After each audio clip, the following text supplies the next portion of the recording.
নবী আমাদেরকে অনুমতি দেন, আমাদেরকে হুকুম করে দেন, আমরা এই পাহাড় গুলি দিয়া চাপা দিয়া কাফের গুলিকে শেষ করে দেই। নবীজি তখন বলেছিলেন, নবীজি বলেছেন, আমি যদি তোমাদেরকে হুকুম করি আর আমার হুকুম মতো যদি সমস্ত কাফেরদেরকে পাহাড় চাপা দিয়া সব যদি মেরে ফেলে দাও, তাহলে একটা কাফের যদি না বাঁচে কার কানে পৌঁছাবো? লা ইলাহা ইল্লাল্লাহু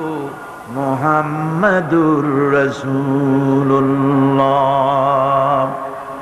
নবীজি গায়ের রক্ত মুছে দুইখানা হাত আল্লাহর দরবারে তুললেন আর দোয়া করলেন, আয় আল্লাহ রব্বুল আলামিন, এই কাফির বেঈমানের আমারে চেনে নাই, বোঝে নাই, আমি যে তোমার নবী ওরা তা বুঝতে পারে নাই, না জেনে না বুঝে আমার উপরে যে অত্যাচার করলো, আয় আল্লাহ তুমি যেন রাগ করে এই কাফেরদের পরে তুমি যেন